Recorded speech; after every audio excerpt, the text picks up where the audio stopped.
Corona virus नाम की महामारी ने पूरी दुनिया को हिला के रख दिया है। ये बीमारी कितना लंबा चलेगी कोई नहीं जानता, लेकिन इस बीमारी के कारण लाइफ जैसे थम सी गई है। लोगों के सपने टूट गए हैं। समाज का कोई ऐसा वर्ग नहीं जो इसके प्रभाव से अछूता हो। लाखों लोगों की नौकरियां चली गई हैं, लाखों लोगों के सपने टूट गए हैं। अगर हम अपने फील्ड की बात करें तो बहुत सारे स्टूडेंट्स इससे प्रभावित हुए हैं। स्टूडेंट्स के लिए दो तरह की प्रॉब्लम खड़ी हुई है। पहली तो ये कि रिजल्ट कब आएगा और दूसरी ये कि एग्जाम कब होगा। लेकिन जो सबसे ज्यादा प्रॉब्लम हुई है वो उन स्टूडेंट्स को हुई है जो कि एग्जाम दे चुके हैं, जैसे कि सीजन 2018 का रिजल्ट पेंडिंग है। तो और जिन स्टूडेंट्स को ये श्योर है, कॉन्फिडेंट है कि हमारा तो सिलेक्शन हो ही जाएगा पक्का पक्का, लेकिन वेट है कि कब रिजल्ट आए, कब उनके हाथ में ऑफर लेटर हो और कब वो सर्विस को ज्वाइन करें और अपनी जिंदगी की एक नई पारी को शुरू करें। पिछले वीक ही एसएससी ने नोटिस जारी कर दिया कि इन एग्जाम्स का रिजल्ट जो कि अप्रैल और मई में आना था अब नहीं आ पाएगा और आगे कब आएगा उसकी डेट आगे बता दी जाएगी। जैसे कि जो जेई 2018 का सेकंड पेपर का रिजल्ट था वो 9 अप्रैल को आना था।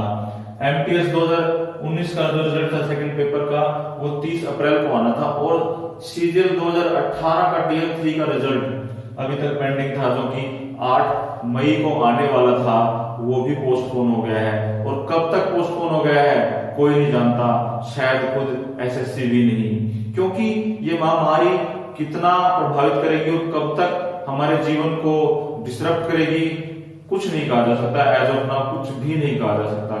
दूसरी तो जो बच्चे एग्जाम की तैयारी कर रहे हैं 2-3 साल से और इस बार कुछ एग्जाम हो चुके हैं और कुछ पेंडिंग है, जैसे कि जेई का एग्जाम पेंडिंग है, सीएचएसएल का एग्जाम पेंडिंग है, साथ ही साथ जो हमारा सीजीएल का जो मेन एग्जाम टीयर 1 तो हो चुका है, लेकिन टीयर 2 कब होगा, टीयर 3 कब होगा अभी कुछ नहीं पता।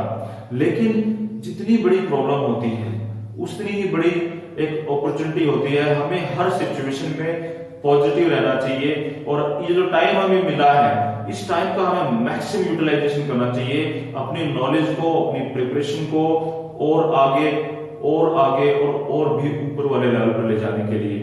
आप यकीन मानिए, अगर हम एक एस्टिमेट लगाएं, जनरल से जनरल एस्टिमेट लगाएं, तो कम से कम 2 से 3 महीने सारा जो शेड्यूल है एसएससी का वो डिले होने वाला है।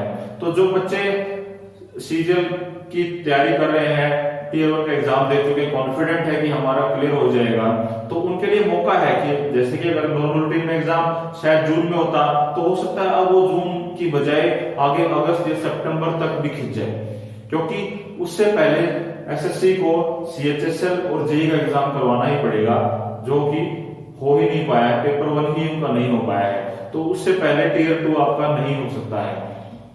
तो आपके पास कम से कम 2 से 3 महीने एक्स्ट्रा है अपनी प्रिपरेशन को और भी ज्यादा स्ट्रॉन्ग करने के लिए। ये महामारी ने हमको विचलित किया है, हमें प्रभावित किया है, लेकिन हमें कुछ समय भी दिया है, हमें एक मौका भी दिया है कि हम अपने आप को और स्ट्रॉन्ग करें और अपनी प्रिपरेशन को और ज्यादा डीप ले जाएं, एक नए लेवल पे ले जाएं, ताकि हम मुश्किल से मुश्किल एग्जाम में बेटर से बेटर स्कोर हम कर सकें।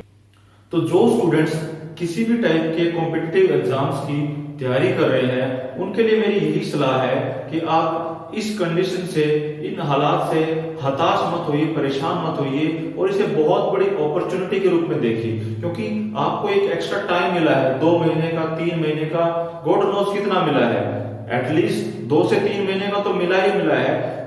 इन 2-3 महीनों में आप और ज्यादा मेहनत करके अपनी प्रिपरेशन को और ज्यादा स्ट्रॉन्ग कर सकते हैं। 3 से 4 गुना तक अपनी प्रिपरेशन को आप स्ट्रॉन्ग कर सकते हैं।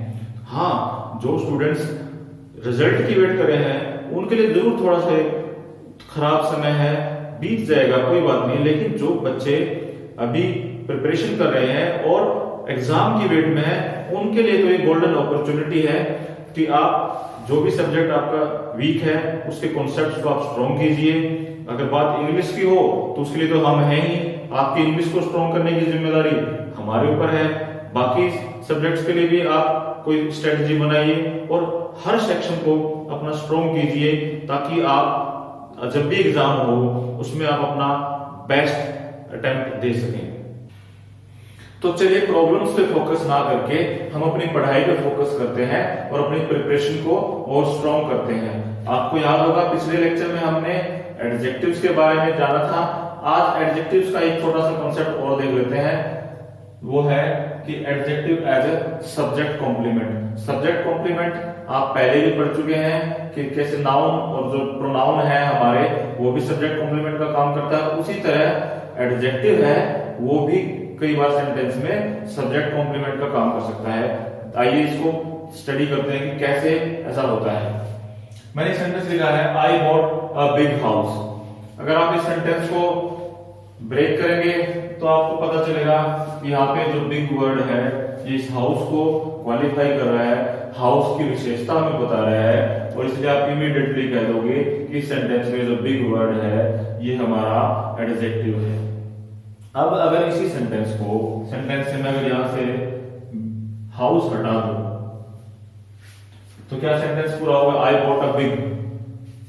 आपको लगेगा कि सेंटेंस में कुछ गड़बड़ होगी, कुछ सेंस हमारी कंप्लीट नहीं हो रही, बट हमने वो तो लगा ही दिया, तो अब इसमें क्या रहेगा? हमने पढ़ा था कि जो एडजेक्टिव की डेफिनेशन है वो यही कहती है कि एडजेक्टिव वो वर्ड्स होते हैं जो कि किसी नाउन या प्रोनाउन के साथ यूज होके उसकी विशेषता बताते हैं, उसको क्वालिफाई करते हैं। अब हमने एडजेक्टिव तो लगा दिया, लेकिन इसके पास ना कोई नाउन है ना कोई प्रोनाउन है जिसकी विशेषता बताए, तो इसीलिए हम इसके बाद कोई नाउन या प्रोनाउन का यूज होना जरूरी है एडजेक्टिव के बाद, तभी तो उसकी विशेषता बताएगा। अब आप नेक्स्ट सेंटेंस देखिए, द हाउस इज बिग। मैंने जो हाउस खरीदा उसके बारे में बात कर रहा हूं कि द हाउस इज बिग। अब इसमें तो सेंस निकल रही है, जबकि यहां पे इसके बाद आपको कोई नाउन या कोई प्रोनाउन दिख रहा है? कुछ भी नहीं। हमने पहले अभी कुछ सेकंड्स पहले बात की कि अगर उसके पास कोई नाउन या प्रोनाउन नहीं है एडजेक्टिव के पास तो वो एडजेक्टिव का काम नहीं कर पाएगा। लेकिन यहां पर आप देखेंगे कि बिग के बाद कोई भी नाउन या कोई प्रोनाउन नहीं है, उसके बावजूद इस सेंटेंस में हम एक कंप्लीट सेंस निकाल पा रहे हैं। यहां से अगर मैं हाउस हटा देता हूं इस नाउन को तो हमारी जो सेंस है वो सेंटेंस की इनकम्प्लीट हो जाएगी और हमारा सेंटेंस जो है वो कंप्लीट नहीं कराएगा। लेकिन इस केस में ऐसा नहीं है, तो फिर इसमें ऐसी क्या बात होगी?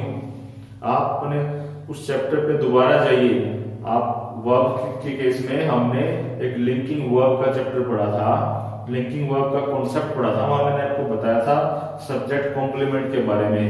इस सेंटेंस में आप देखेंगे इसमें कोई एक्शन नहीं हो रहा है। यहाँ पे जो हमारी हेल्पिंग वर्ब है वो एक बी की फॉर्म है, और हमने ये पढ़ा था कि बी की फॉर्म जब भी सेंटेंस में मेन वर्ब का काम करेगा। यहाँ पे कोई और वर्ब तो आपको दिखाई नहीं दे रही है और कोई वर्ब है भी नहीं, तो इसका मतलब जो हमारे इज है यही यहाँ पे मेन वर्ब का काम करेगा। अगर मेन वर्ब का काम करेगा तो हमने एक कॉन्सेप्ट पढ़ा था वर्ब के चैप्टर में कि अगर बी की फॉर्म हमारी मेन वर्ब का काम करती है तो वो कहलाती है लिंकिंग वर्ब। और लिंकिंग वर्ब क्या करती है?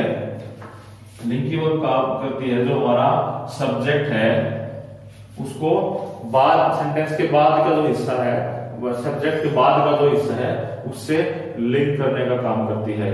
और जो भी वर्ड उस वर्ब के बाद यूज होता है वो हमारा होता है सब्जेक्ट कॉम्प्लीमेंट। तो इस केस में क्या हुआ, ये जो हमारा बिग है इसने इस हाउस को क्वालिफाई कर दिया, इस हाउस की विशेषता बता दी कि जो हाउस है वो बड़ा है। तो इसने क्या किया, हाउस को कॉम्प्लीमेंट कर दिया। हमने देखा था कि नाउन और प्रोनाउन जब यहाँ यूज होते हैं लिंकिंग वर्ब के बाद तो उनको भी हमने सब्जेक्ट कॉम्प्लीमेंट कहा था, ठीक है। उसी तरह जब जैसे मैं अगर ये कहूं कि she is a girl, he is a boy, तो यहाँ पे आप देखोगे सी इज अ गर्ल एक नाउन यूज हुआ, ही इज अ बॉय एक नाउन यूज हुआ। उसने क्या किया, उसने ही और सी को कॉम्प्लीमेंट कर दिया। जो हमारा सब्जेक्ट था ही और सी उसको कॉम्प्लीमेंट कर दिया और वो क्या कहलाया, सब्जेक्ट कॉम्प्लीमेंट कहलाया। उसी प्रकार इस बिग वर्ड ने इस सेंटेंस में हमारे हाउस को कॉम्प्लीमेंट कर दिया है, तो इसलिए हम इसको बोलेंगे सब्जेक्ट कॉम्प्लीमेंट।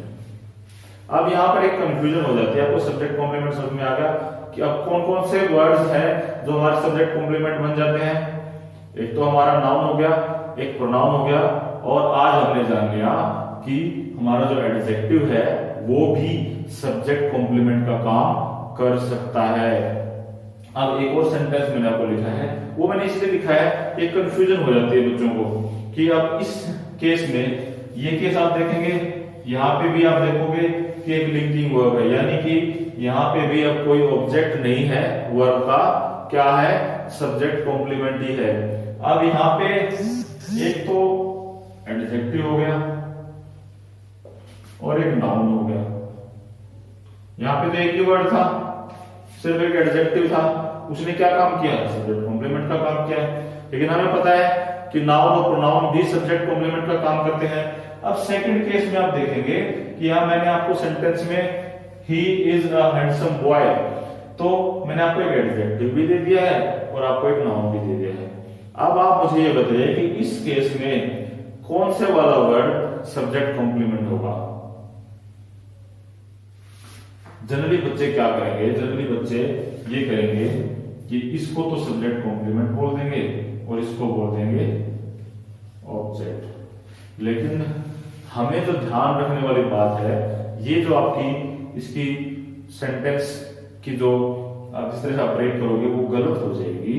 इस केस में जो हमारा सब्जेक्ट कॉम्प्लीमेंट होगा बॉय होगा, वो क्यों होगा, वो इसलिए होगा क्योंकि इस सेंटेंस में भी कोई काम नहीं हो रहा है, कोई एक्शन नहीं हो रहा है, क्योंकि यहाँ पे लिंकिंग वर्ब आ गई है जैसे यहाँ पे थी।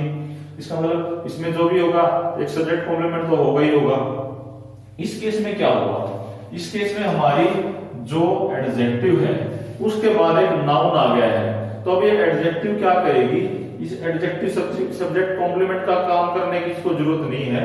ये क्या करेगी, इसके बाद जो नाउन है उसी नाउन को क्वालिफाई कर देगी। भैया ये तो बता रही है कि जो बॉय है वो कैसा है, बॉय हैंडसम है, यही तो बता रही है ना। तो इसने एक्चुअल में क्या काम किया, इसने एक्चुअल में इस बॉय को क्वालिफाई कर दिया। इस केस में यहाँ पे इसके पास कोई नाउन नहीं है, सेकंड केस में यहाँ पे जैसे इसके पास नाउन है, इसने क्या किया, इसको हाउस को क्वालिफाई किया। यहाँ पे इसके पास कोई और नाउन नहीं है, तो इसने क्या किया, सब्जेक्ट को कॉम्प्लीमेंट कर दिया। लेकिन यहाँ पे तो इसके पास एक नाउन आ गया है, तो यहाँ पे इस सब्जेक्ट कॉम्प्लीमेंट ये बॉय बनेगा, नाउन बनेगा, नहीं कि हमारा एडजेक्टिव बनेगा। एडजेक्टिव तो यहाँ पे एडजेक्टिव का ही रोल प्ले करेगा, क्योंकि एडजेक्टिव को आगे एक नाउन मिल गया है उसको क्वालिफाई करने के लिए। तो जब भी आपको सेंटेंस में अगर आपको लिंकिंग वर्ब दिखे, आपको पता चल जाएगा यहाँ कोई ऑब्जेक्ट नहीं है, यहाँ सब्जेक्ट कॉम्प्लीमेंट होगा, वहां पे आपको दो वर्ड्स मिल जाए मेन वर्ब के बाद, यानी कि लिंकिंग वर्ब के बाद, तो आपने ये देखना है कि जो सब्जेक्ट कॉम्प्लीमेंट उनमें हमेशा नाउन या प्रोनाउन ही बनेगा। अगर सेंटेंस में आपको एडजेक्टिव भी दिख रहा है तो वो एडजेक्टिव उस नाउन या प्रोनाउन का एडजेक्टिव बनेगा, न कि हमारे सब्जेक्ट का कॉम्प्लीमेंट बनेगा। तो इस केस में जो बॉय वर्ड है वो हमारे सब्जेक्ट ही का सब्जेक्ट कॉम्प्लीमेंट बनेगा, और ये जो हैंडसम वर्ड है ये हमारा जो नाउन है बॉय उसका एडजेक्टिव बनेगा। तो ये कॉन्सेप्ट था adjective as a subject complement. तो आज हमारा जो मेन आइटम ऑफ डिस्कशन यही था कि कैसे कोरोना वायरस की वजह से जो लाइफ में डिस्ट्रप्शन आया है, आप ये मत सोचिए कि केवल आपकी ही लाइफ इंपैक्ट हुई है। इस महामारी ने सबकी लाइफ को इंपैक्ट किया है, लाखों लोगों की नौकरियां चली गई हैं, लोग भूखे मर रहे हैं और बहुत सारे बड़े बड़े बिजनेस ठप हो गए हैं। तो आप बिल्कुल नहीं सोचिए कि सिर्फ आप अकेले ही हैं, सबके साथ ऐसा हो रहा है, लाइफ में ऐसा होता रहता है। ऐसे इससे भी पहले काफी बड़े डिस्ट्रप्शंस इस दुनिया में आए हैं, लेकिन फिर भी दुनिया रही है और आगे बढ़ी है। तो हमें इस वक्त क्या करना है कि मैं इस वीडियो के माध्यम से आपको यही संदेश देना चाहता हूँ, यही मैसेज आपको देना चाहता हूँ कि आप अपना पूरा फोकस अपनी पढ़ाई पे रखिए, अपने एफर्ट पे रखिए, अपने कर्मा पे ध्यान दीजिए। आप फल के बारे में मत सोचिए, उस भगवान पे छोड़ दीजिए। जब आपके एफर्ट्स प्योर हो जाएंगे और 100% हो जाएंगे तो आपको रिजल्ट जरूर मिलेगा। अगले लेसन में हम एक नया टॉपिक स्टार्ट करेंगे।